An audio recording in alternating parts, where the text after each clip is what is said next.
I'm right by Loyola University. And this is the downtown campus. Actually, right off the Magnificent Mile. This is awesome for Loyola. I mean, this is in a premier location, and they should market it that way. Surely, Northwestern, the Gleacher Center, and all that are in premier locations. Now, Evanston did a revitalization, and this is years ago. It was, but they revitalized the downtown area, Evanston, the city, around Northwestern.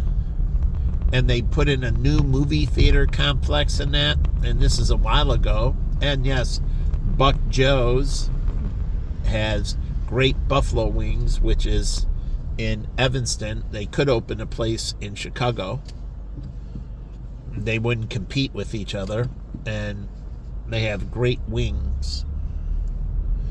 And anyways, speaking of that, they revitalized and opened a movie theater and everything else.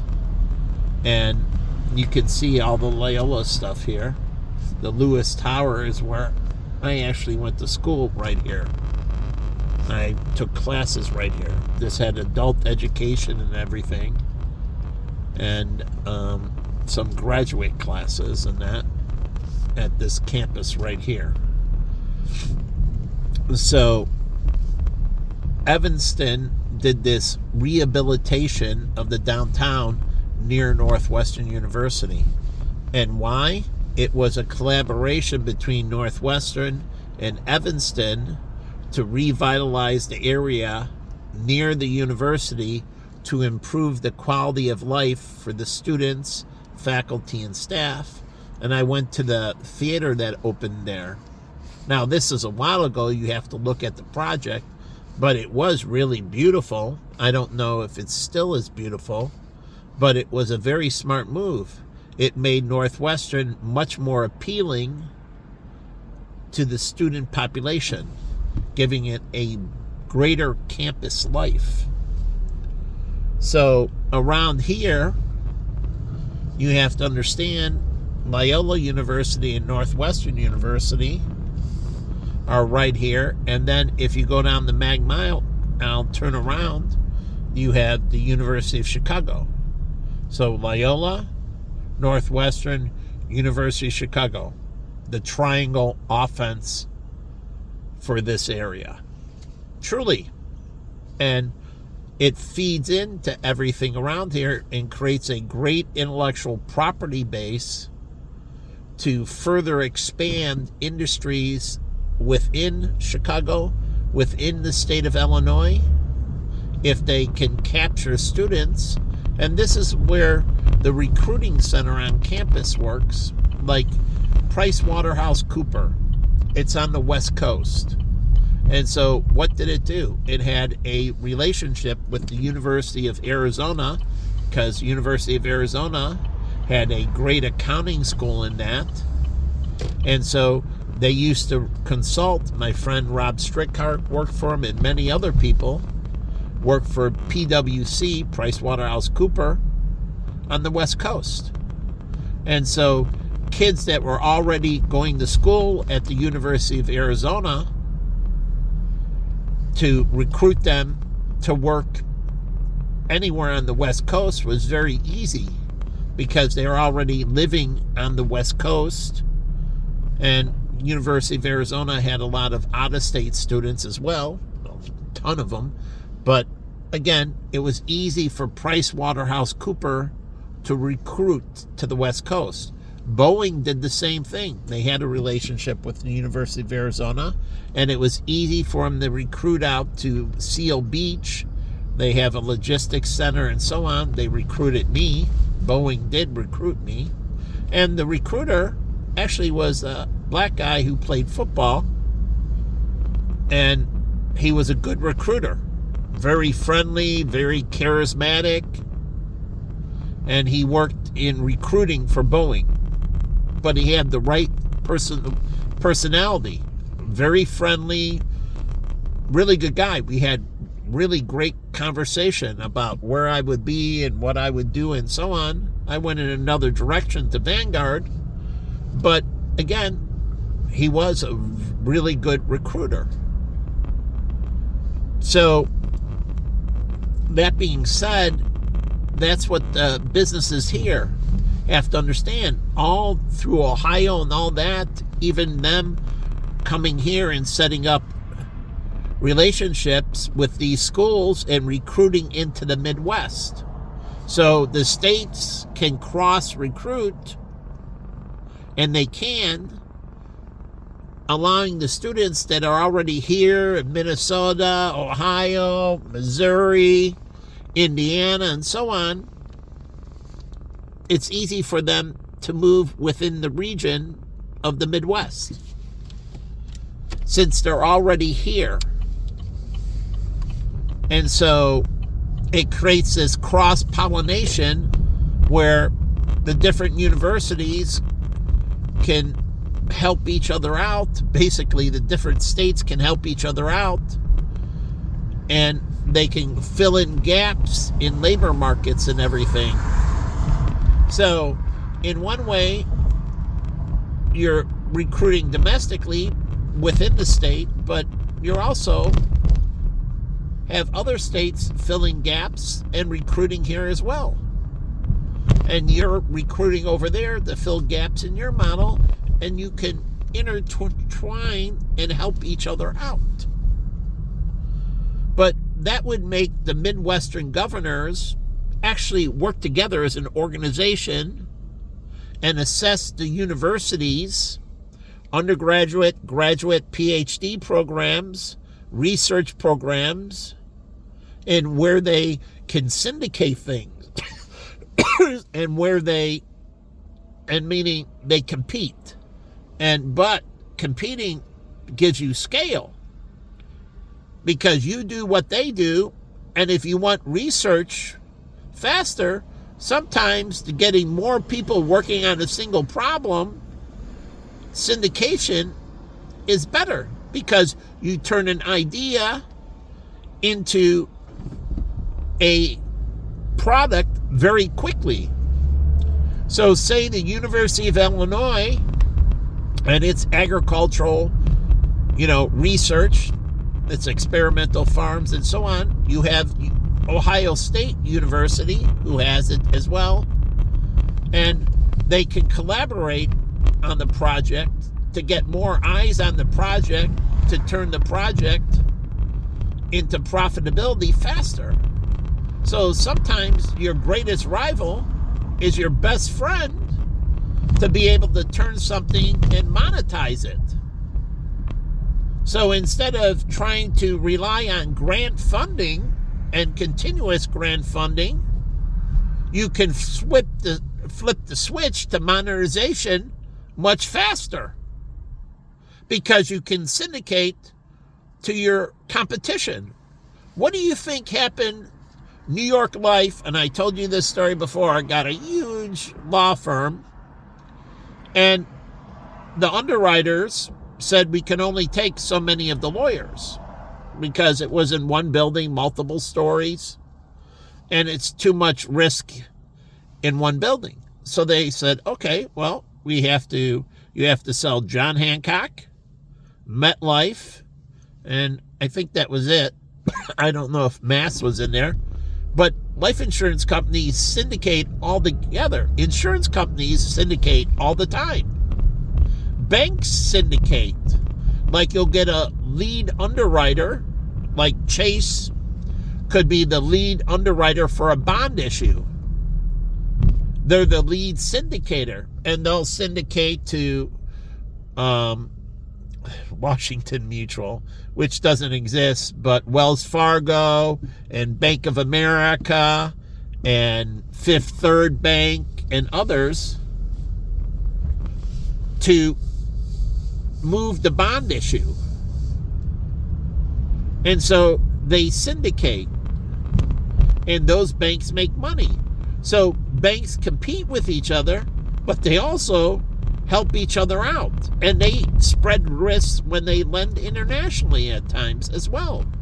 Like Chase might be lending to some corporation in China, but it might be too much risk, and they'll syndicate out to the Bank of America or other banks to spread the risk spectrum so they don't get concentrated in their portfolio, because they have underwriters and they say, well, that's too much risk in these industries in China, and we need to syndicate part of this loan.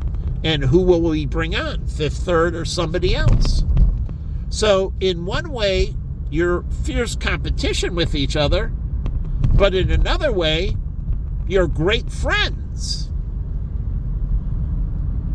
So it's a dual personality. It's just like Google. It has the phone, and it has its own pixel and everything else. And it's great competition to Samsung, but they have a China wall, and they have a Google Samsung team that is separate. And Samsung is the largest phone maker in the world. They're number one. And they do computers and many other things that Google software goes into. So my other proposal of bringing them here to Chicago for something that I proposed, and having them open in Chicago to be next to Google Chicago, would only make sense. My friend Frank already works for Samsung. He's here. He flies back to Korea all the time. And Frank's into a marriage with a white girl named Michelle. He's Korean. And they actually have a very good marriage. Frank's a very good friend of mine. And they have a great marriage. But what I'm saying here is it only makes sense, and Google should be recruiting Samsung to Chicago. If you're going to sink another 2,000 employees into Chicago, it would make sense that some of Samsung's operations be here in Chicago, especially their chip operations. Bringing high-end specialized chips here. High-end, small batch. You don't need large-scale facilities. And so that's another reason that Congress, the post office, it could have turned into a high-end market for chip and other related manufacturing. So it could have gone that way as well. Samsung could move into there. I don't know who's moving into the post office, but Samsung could move in there and do chip fabrication right there. We have some of the best silicon in the world. We have access to high quality water and purification systems. We have everything you need to make silicon chips here in Illinois.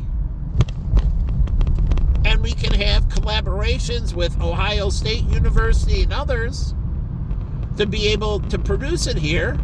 And we would outsource certain research and certain other aspects of it to states around us. So we would have a consortium. But moving them here to Chicago, and then that gets into the luxury car market, which you understand the Mercedes model, right? The 600, the big boy, gets all the latest tech. But really, it's not the most profitable for Mercedes. Yes, it is a prototype car. And so, yes, it's true. The big one gets all the cutting edge stuff. And it is a prototype. And who buys it? Filthy rich people. They can pay for the prototype. And they do. So when Mercedes rolls out new tech, they rolled out there, and they can absorb the cost, rich people, and that tech goes down into their 300C and that. They're trying to get that car to be highly competitive. They want it to compete with the 3 Series BMW. The 3 Series BMW makes BMW all its money. Truly, it's huge, it's its biggest seller. Or it was. And so they use the luxury to get it into the midline cars. And rich people pay the toll. So that is the trickle-on down economics that Reagan was talking about that poor people don't understand. And when you start explaining it, it's not a culture war. Everybody earns what they deserve to earn. They live the life they deserve to live. And things work out correctly. Everybody gets their fair share. And that's why the Bible says nothing given, everything earned. And I'll give you even more. I'll post it later on Tumblr, but you'll see how it destroys the human soul. And what we've done with this social safety net is weaken the resiliency of people on disabilities, people, children overcoming, and we get them committing suicide and everything else because they can't overcome their challenges. And so they rely on this safety net too much. And so they have to have resiliency. And I'll put it out there, but all the research, and I'm fucking pissed at this,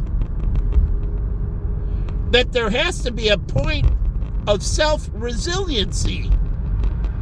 You got to take the lumps. A Navy SEAL goes out there, and they got to take the lumps when they're in there, and they have to be resilient to overcome it. That's what Chris Kyle showed. Resiliency. Overcoming his PTSD. Becoming healthy. That's what I was supposed to show. Overcoming all my challenges and show resiliency. Being the phoenix out of the ashes. And showing this incredible resiliency to overcome all these challenges and to go right back up. What about Larry Kudlow? He became an alcoholic, his career spiraled out, and then resiliency, overcoming his challenges. How about Kramer from CNBC? He was in a Pinto in a parking lot. He graduated from Harvard, very smart guy. And he had a come to Jesus moment in the parking lot. He talked about it. And he said, I had to make a choice. Either I'm going to stay a drunk or I'm going to clean up my life and recapture everything. And then he not only did that, he excelled way above it. So he turned the downturn into a launching pad. So did the guy who created Palm Mitchell, who owns Patron and everything. They turned these things around, and that's what God's watching you with me. Will you let me be the phoenix out of the ashes, or will you keep suppressing me with your disgusting fucking filth and destroy my fucking life and leave me in misery and pain and suffering? That's why he said, there'll be no, thou forgive them for they not know what they do. This is the time of revelations, and you will all perish. Not if. If I stay in pain and misery, you all perish. So, you're showing God how fucking wicked you are, how fucking selfish, how fucking narcissistic, how much of a piece of fucking garbage you truly are. This city, this state, shows how fucking wicked they are. It is absolutely disgusting. Special Olympics.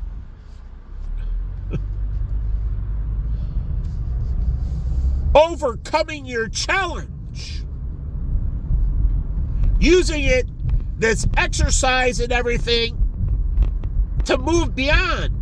Stephen Hawkins, just like the sports reporter who had a broken back and was wheelchair bound, he overcame that. He walks, he's perfectly healthy. Now he walks, he jogs, he runs. Perfectly healthy, overcoming his challenge. Not sitting here, oh, I'm a poor Down syndrome person. Give me your social safety net, please. You know, like Tiny Tim. But then Tiny Tim got an artificial limb, and then Tiny Tim started running. Oh, that's the Forrest Gump analogy. Run, Forrest, run. He has the braces, and he breaks out of the braces, and he becomes great at ping pong. He opens up the Forrest Gump, the Bubba Gump Shrimp Company, becomes richer than shit. And everything happens to him good. He overcomes all his challenges. He's a war hero, receiving the Purple Heart. I love the movie Forrest Gump. That's what's supposed to be happening in America. That's a true American. Overcoming your challenges. That's a true American. You say, what is an American? Look at Chris Kyle. Comes back home, overcomes his PTSD. Overcoming his challenges. That's what they did to make this country. Overcoming the challenges. We were built on people that overcome challenges. World War I, World War II, overcoming the challenges. And somehow we forgot that. But that's what's made us great. So instead of saying, oh no, you need to be a Down syndrome child for the rest of your life, and you can just stay on the social safety net, and we'll put you up in this little shelter, and then you can waste away your life and be like, nah, give me my day. Or you can expand their nasal capacity, truly, and address their issues, and then help them constantly overcome their challenges so they can be all they can be, right? Or like Nike, just do it. Shut the fuck up and get it done. That's what made Apple, Steve Jobs, Bill Gates, Microsoft, even I'll give Mark Zuckerberg credit.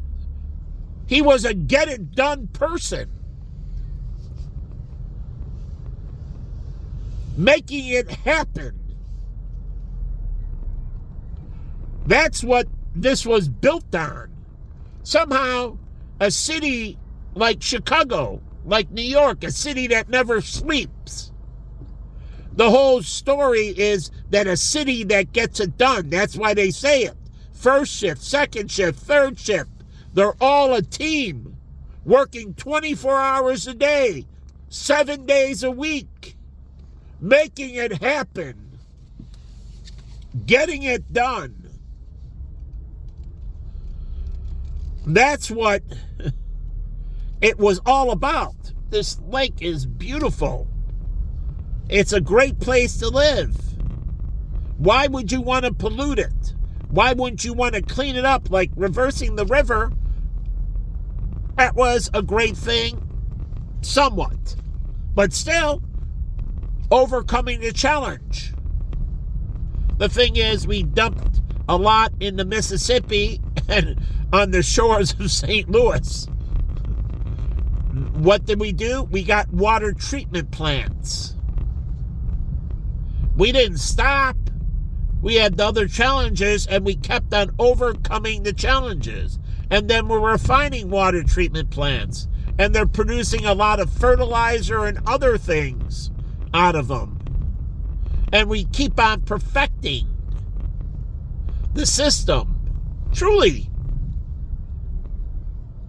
So again, it needs to evolve. And we need to get the waste out of mankind and the waste out of animals. And we need to keep on evolving. It's just like the horse and buggy, and basically New York was going to be piled under shit. They said the city would have feet of feces. I don't know how many feet, but they said the whole New York City would be buried under animal shit. What came up? The Model T. Okay. That created other issues with leaded gasoline and that. Then we got lead-free gasoline. Now we have to do the environmental cleanup. You know what our military should be doing? Truly, the U.S. Navy and that, they should be specializing in environmental cleanup of military waste. Our Army and all that should be specializing in environmental cleanup, taking our mines out of Vietnam, cleaning up our environmental waste. All the cars we threw, all the military vehicles we threw into the ocean off the coast of Vietnam. We should be going out and removing all that. I put it out there. All these ships, like the Arizona, it's leaking fuel. And it says if it stays the way it is and we don't, the decay and everything is massive pollution. The ship isn't adding, the ship is an environmental nightmare. And now they said these ships that are sunk in that it's starting to eat through the casing of the shells, and now the shells are to release all the toxicity, and it's going to create a whole new environmental nightmare. All those ships that were sunk in the Atlantic and Pacific.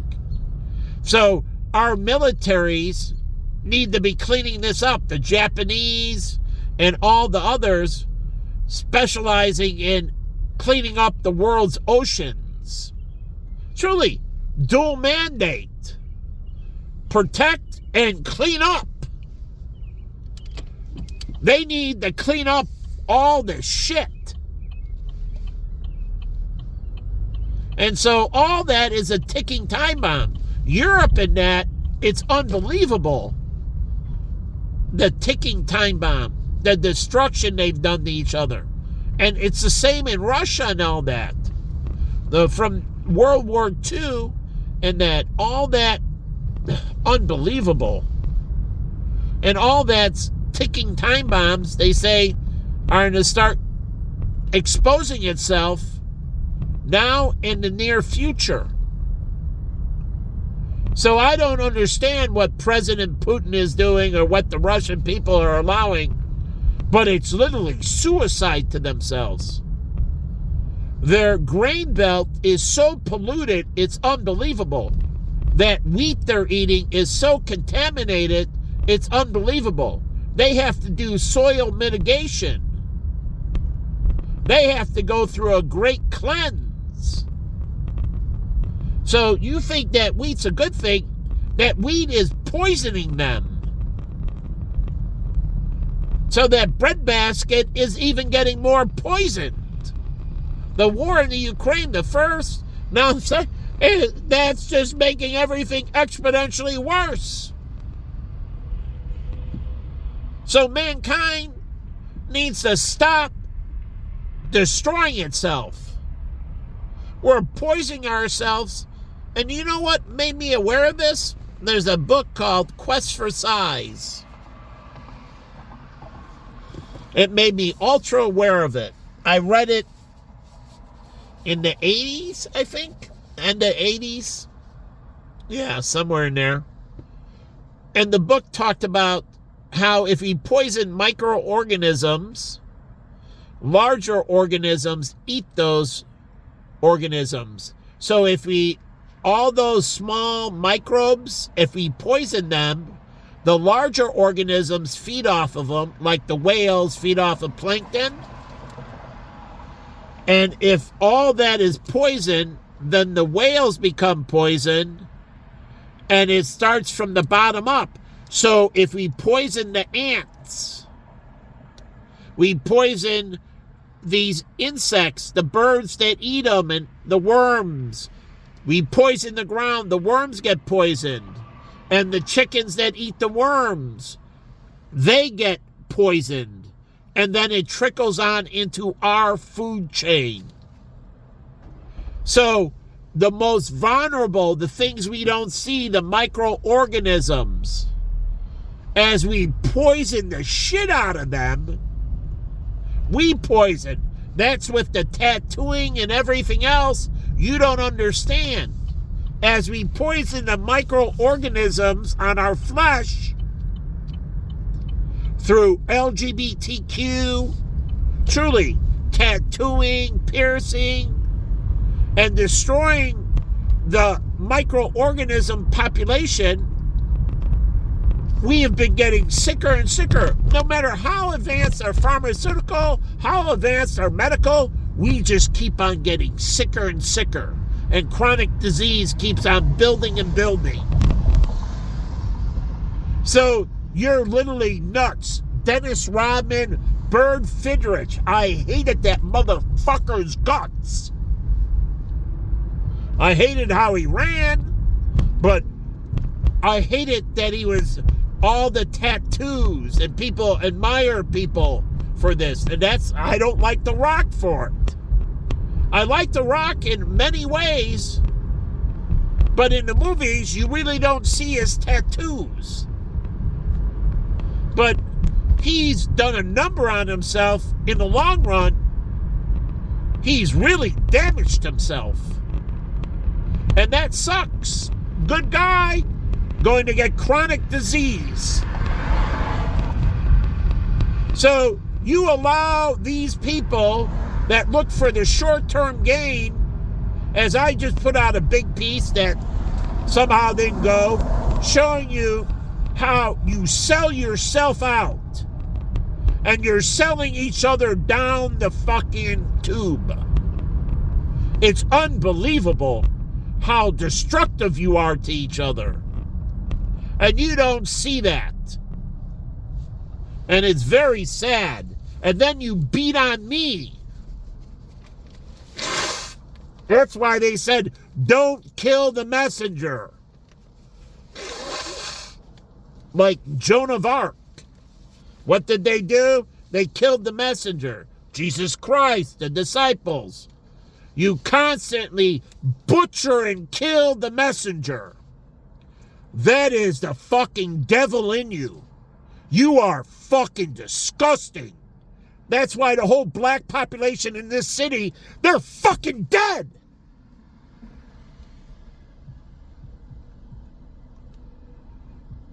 I mean, unbelievable satanic activity. Fucking killing the messenger. God's gonna slaughter them upon their death. And they're sending a wrong message to all the black people. Like in Ghana, you fuck with me, they kill you. My friend Will, when I helped him out with his sister getting raped. Who raped him? Her? A black guy. All black neighborhood. It was her next door neighbor. And we're not talking kid stuff. And we're not talking, truly, he just one day decided he wasn't a raper. But the whole point of it, I said, Will, do I have to worry in the neighborhood? He said, no, the gang guys know. If they touch you, Basically, they're dead. So you can sit here, don't worry. I'm going to go inside and take care of this guy. So don't worry about it. No one will lay a hand on you, or it'll be the end of them.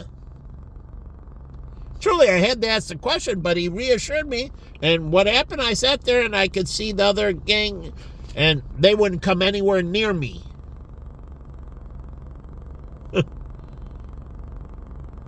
So it was true. I guess he played baseball at Benedictine. He was from Chicago. I used to give him a ride home. I took him home for Christmas, took him back after Christmas. Before that, Thanksgiving, Easter, and back to school. And so I drove him back and forth, free taxi cab. Him and another kid that went to Weber that played football there. He was a white kid. And I used to bring him to Chicago and back to school. I paid for the gas, the wear and tear. I don't even think they ever said thanks. But since I was going that way, I offered them a ride. And that was a special thing. Driving all to Chicago because a black girl gets raped, his sister. But leaving, I drove straight to Chicago. Immediately leaving, this was in the evening. I have to be for class in the morning. So I drive straight through to Chicago. He gets to sleep. He did. And then when I get there, I got to wait for him. He takes care of business. And then I said, well, he lives next door. And you think he'll do it again? And he said, no. But the thing is, he gets no formal record. And that's the bad thing, because only those people know what he did. Once he moves out of that area, like I watched American Greed, once they move away from that area, then other people don't know what they did. And so we have the sexual offender database for a reason. And when people travel internationally, well, other countries need to check that database to make sure. But we need to make sure that people aren't going to other countries to commit sexual offenses.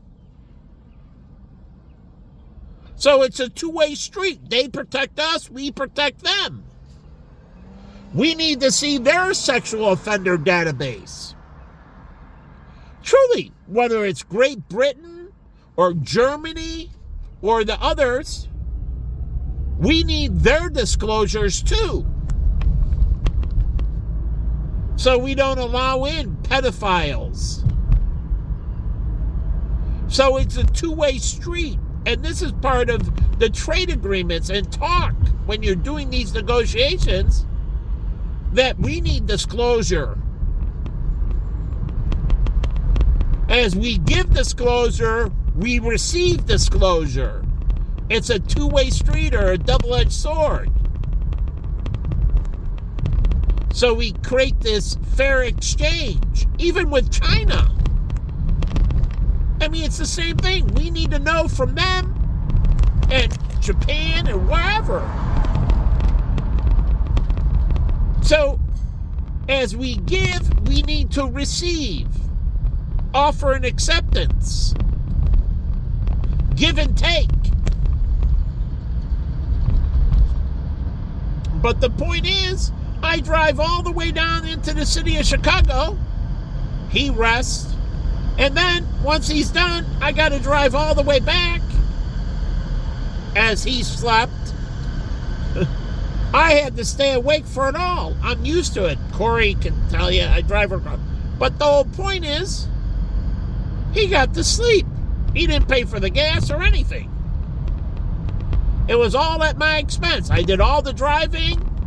He slept there. He slept home. All the work was on me, except going in and, taking care of the individual that raped his sister. I don't even know his sister. I never met his sister.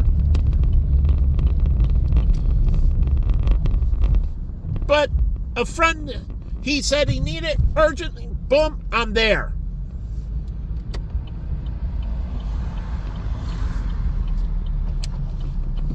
And so I had to get up. We got back late in the morning, and I had to get up first thing in the morning, and big deal. I'm used to sleeping 3 to 4 hours a day, so it worked okay. Here's the Gleacher Center, the Triangle, downtown Chicago, Triangle, Loyola, University of Chicago, Northwestern, all on the Magnificent Mile. It's different than IIT and University of Illinois Chicago. They're on the same plane. Halstead and State right there. That is between those two schools. That is more west and south. This is more north and east. So this is the triangle of northeast Chicago. And so they feed in to this area. They have to improve. UIC and IIT, Illinois Institute of Technology, truly have to collaborate in their corridor to improve the area around it, to improve the campus life for faculty, staff, and so on, to further propel them. So Illinois Institute of Technology and the University of Illinois Chicago have a lot in common. And they need to improve the area between them and around them. So, and the Chicago Tribune has this, and I'm wondering if the Gleacher Center actually has expansion plans. They moved the booth across the street into NBC Tower. Are they going to take up more NBC Tower? Truly, are they going to expand throughout NBC Tower? University of Chicago could expand and take up more of NBC Tower. So that could be an expansion plan, and the city can pay a relocation fee for tenants there, and the university can expand its campus, vertically integrate into NBC Tower, making a presence in the Gleacher Center and NBC Tower a huge downtown presence for the University of Chicago. Even all kinds of scientific research in NBC Tower. They can do vertical farming and many things in NBC Tower, and the mayor of the city of Chicago would pay for the relocation of the businesses to other places that are more strategically beneficial to those businesses. You just don't push them anywhere. You find out where you can place them that would further enrich those businesses. But they can absorb more of the tower. And that creates a greater downtown presence. And so I don't know what Northwestern is doing or Loyola with their expansions. And so they have to figure in how do they work their future growth into the city. And so there's this give and take, and the Magnificent Mile, I was part of the organization indirectly. I went to a lot of their stuff. And they have to work with these three universities. So it's all part of this, and it expands out into the Golden Triangle and all this stuff. You know, the professors, the faculty, the staff. Like Northwestern University, my friend Victor, his wife, is a scientist. She's French Vietnamese. She's a Vietnamese girl. Family moved to France. She was born in France. And then she came to University of Northwestern University. I don't know where her and Victor met, but she's a scientist there. And again, talking about the expansion. So how are they going to expand out? And how are they going to integrate that expansion with the city? And this is a discussion the mayor has to do with these institutions. I wrote the mayor's office on all of this stuff because it's feeding into the industries in Chicago. And I mentioned Boston. You have all the Ivy League there, and it feeds into the East Coast. Why do you think New York and all that's so great? They have all the Ivy League there, and so you have all the hedge fund managers in Connecticut and fund companies and all that on the East Coast. Well, they feed off of the Ivy League. Princeton, Yale, Brown, Columbia, which is in New York and all that. Now, New York University is not part of the Ivy League, but it's a very good school, as it shows with Matthew Broderick and its film school. But they feed off of all that talent. That's why they're so dominant. And I wrote into the city understanding that your talent pool is critical. But it seems the city goes with the bum scenario. And those institutions don't have any bums. So you will see my Tumblr post how having bums creates a moral dilemma, because it gives the idea that this is okay, and it shows that they can't overcome their challenges, and it shows that children won't be resilient, but less resilient. So when the challenges hit, they won't get tough and overcome them, and that's why the black community stays at the bottom. No resiliency. When the shit hits the wall, the tough get going. Well, they show they have no resiliency. So everybody comes in as immigrants and they move right up the food chain because they address their issues and overcome their challenges. Where the black people, they think it's okay. I wanted to get rid of urban ministry in Pacific Gardens. Just being full normal churches, daycare, and many other programs. No more bums.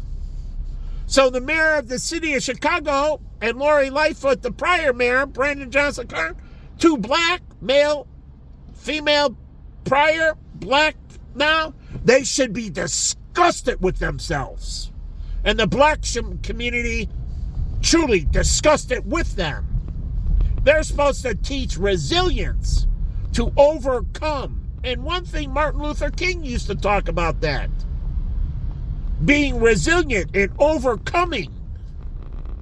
Meaning about doing things godly and pursuing excellence and addressing your challenges and becoming better people. The bums teach them, and it has.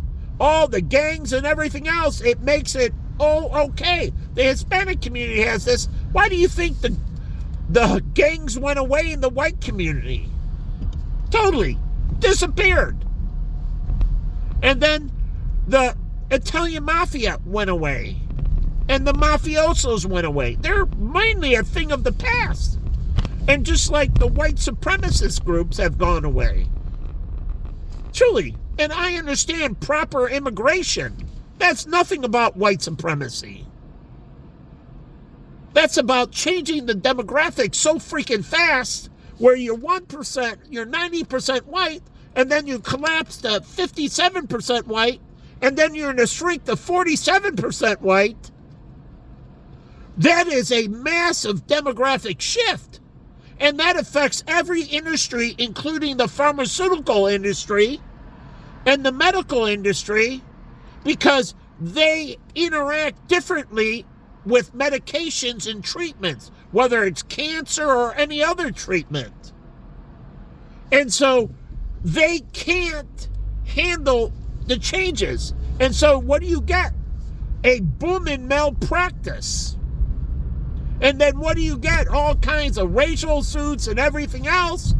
But malpractice suits, I studied the demographics. I did. And I watched the change in the demographic population going so fast. Then I watched all the suits against pharmaceutical, hospitals, you name it. Just boom. Because they weren't able to treat them effectively. And then they say it's racism. No, the system was never designed, and it wasn't designed for you. And then you flood the system in with individuals. It's not, these doctors treated certain people for years and years and years and got to understand the thing. And then you take the demographics and you change it, and the health patterns, because the dietary habits and everything are different. Truly, the dietary habit, and that's drug interaction. That's treatment interaction. It creates a nightmare. And this is for any country in the world.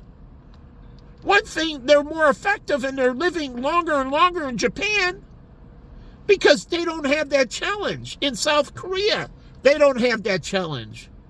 And they can perfect the science because they don't have massive demographic shifts. And so the people they take in, they can handle a small satellite and have specialized medicine and understand those that they take in and be able to take care of them well and design the system to handle the little bit of outliers. But what happened to our system is the outliers overwhelmed and became the majority, and they think they're better off. They haven't benefited from the system. Care is shit for the indigenous, and care is shit for them as well. So lots of people getting chronically ill, treatments ineffective, and you want to skim it as racism. No, it's inability to adapt. When you flood in the people like slavery, go back. The people didn't vote yes for slavery. The government poured it upon them by allowing it. And then all the white rednecks, the redneck because they bend over and the sun on them, got displaced and got put out of all their fucking jobs.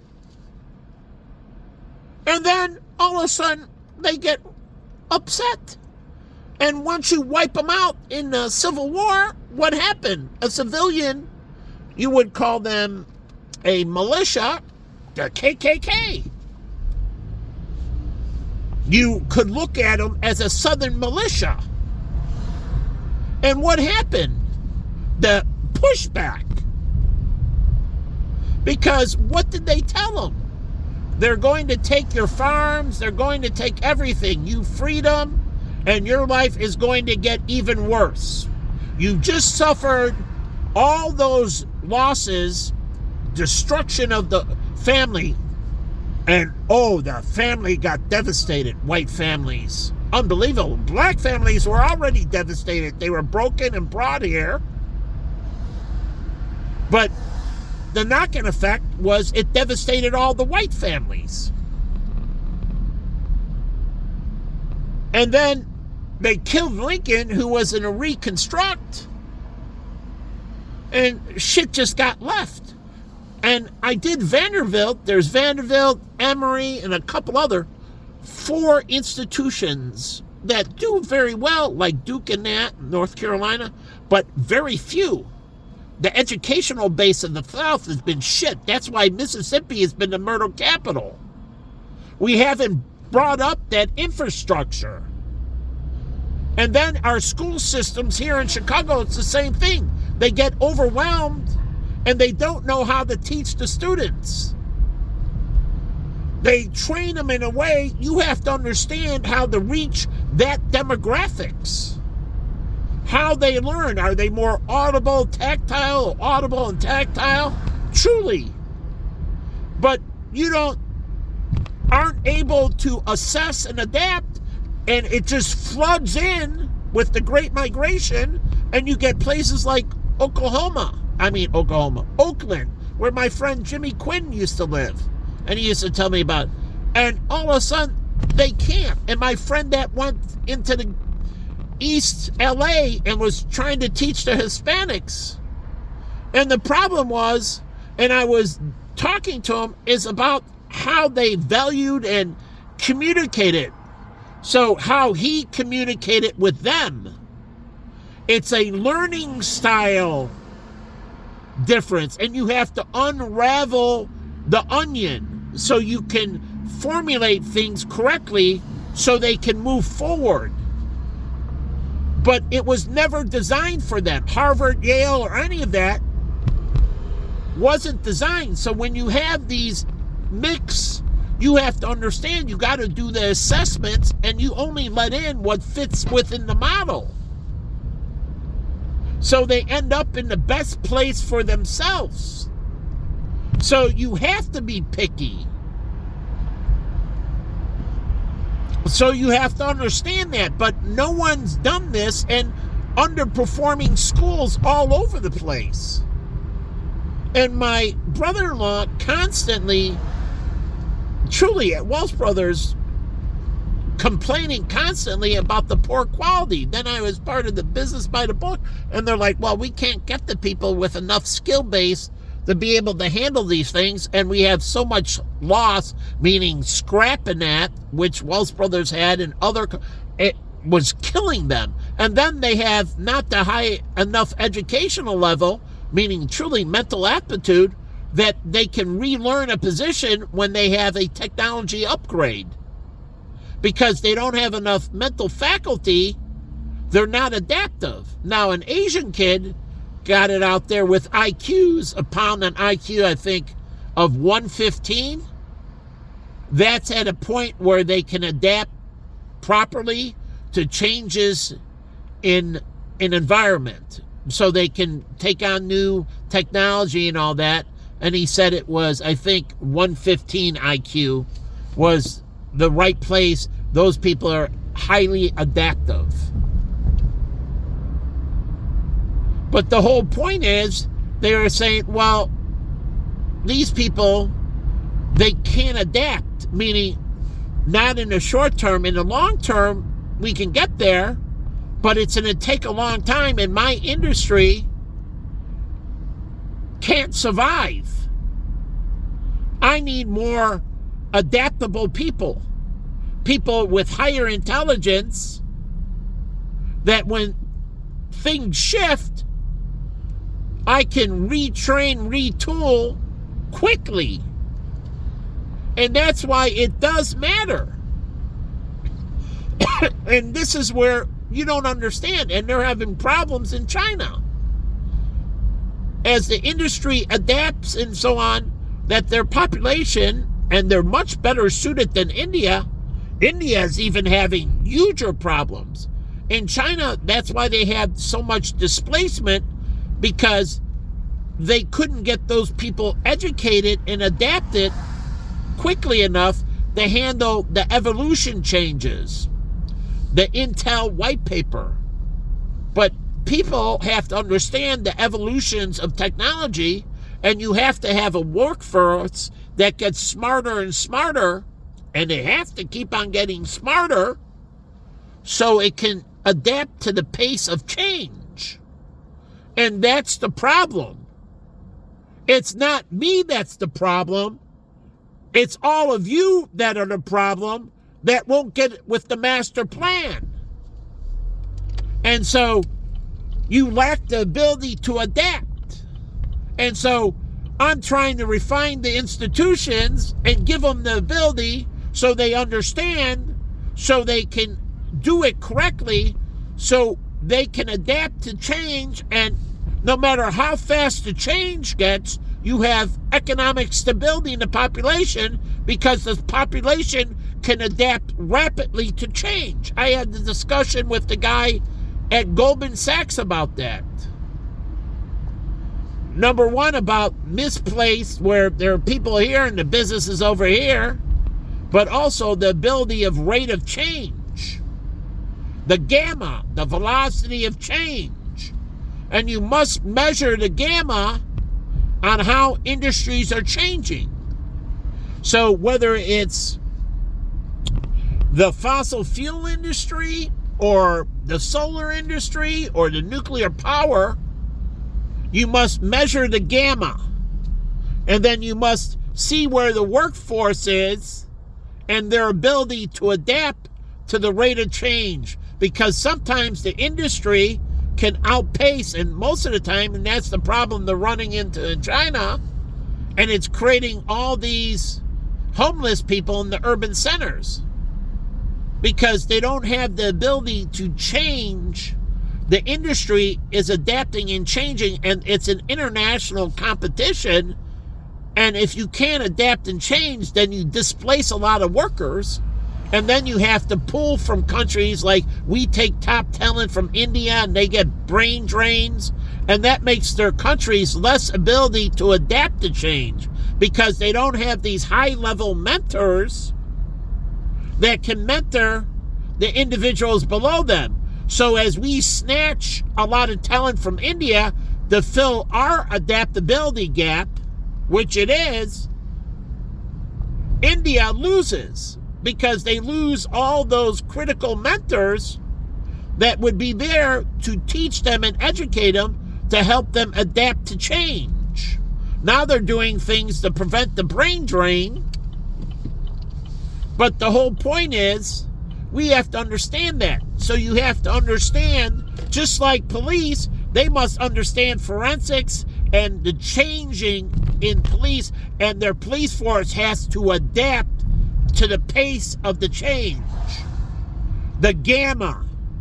So as forensics changes rapidly, they must have a police force that has the mental faculties to change with it. So the rate of change of their ability to adapt, the gamma of their ability to adapt the labor with the change in the industry, the gamma of that, they must be on the same pace. It would be good if people were in front of it. And so AI creates some efficiency, but the ability to apply, and that's the problem with the AI model. It doesn't get away from the training. You can have all the intellectual capital in the AI, but when the rubber hits the road, the results are shit. For AI to be effective, the population has to be highly skilled to be able to utilize it. This is why the Bible talks about wisdom and prizes wisdom, the ability to take knowledge and apply it effectively and fast. Godspeed. That's what an IQ test does. It tests your ability to take in information and adapt to it quickly. So we have to understand these gammas, these rates of change. And we have to have the Department of Labor and that assess not only the industry's gamma, but the employees' gamma. How ability are they to re-educate and readapt to changes and shifts in their industry? How fast can the industry adapt and adjust? And the better the industry can adapt and adjust their gamma, their labor, the greater survivability, the greater they can handle the storm and be here tomorrow. So we have to put these and understand these from the federal, state, county, and local to understand the pace of change. Some places are slower. Some places the change moves faster. There are more competitive markets. So to survive in the restaurant industry like in New York or in outside of DC, the District of Columbia, those high-end restaurants, it's very competitive.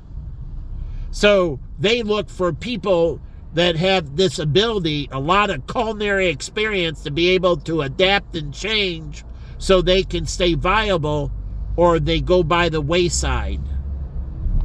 And there goes competition.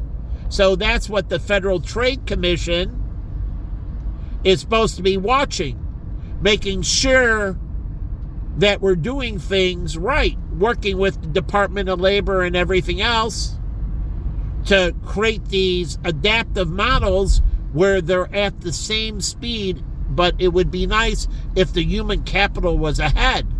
The problem we have is the human capital is always behind. And meaning they don't have the cognitive ability to adapt and change at the right pace.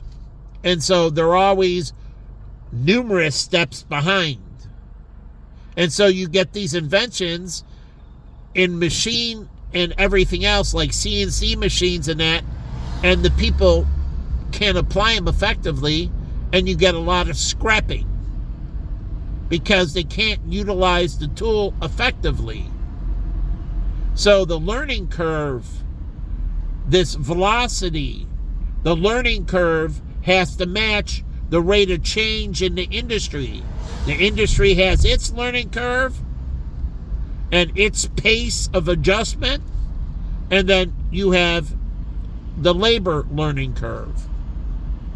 But remember, it's a global market, so no one waits for you. THC understands that. Taiwan semiconductor industry, they understand that if they stay still, they're dead. Intel did that, and they lost all their production. It got wiped out in literally less than a decade, half a decade. From the leader to nothing. Motorola. What happened to Motorola in Chicago? Same thing. The leader in cell phones and that, literally in a couple of years, wiped out. How about the Scandinavian company, Kia or whatever the cell phone company was? It was a leader. Wiped out. The inability for it to adapt, like our Chicago police force. You can't go with the fucking dumb thug anymore. They must have the physical and mental ability of a Navy SEAL or a Delta Force to adapt and change. That's why the cartels outpace them. Because they can't adapt and change as crime adapts and changes and maneuvers. They have the inability. Truly, they don't have the ability to adapt and change. These fucking people, man. Truly. Racing up to a red light. Brake dust. Suck it down and die. So, he's a killer. The hidden killer. Brake dust. Heavy braking. Racing and hitting those freaking brakes. And you're like, oh, that's good. It brings it into the mechanical shop. Well, everybody dies from that, including the people that who are the mechanics. They go out there and breathe the same air. So we're all in it together. So they think they're winning. No, they're not. They're coming up with lung disease, Alzheimer's, dementia, cognitive impairment. They're just too stupid to understand. So I go into the mechanical shop like there, and they fucking do me wrong. And God watches. He's going to kill those motherfuckers. When they die, they're going to burn. You do me wrong, and fucking hell is your place. And you'll eventually be there. A blink of an eye, as I'm 59 now, life went by very quick. So you'll be burning very soon. You're not winning. You're fucking losing every fucking day. You listen to these fucking pieces of garbage. They're the Satanistic demon motherfuckers. So go ahead and listen to them and die forever. they're going to sell you down the road and butcher you.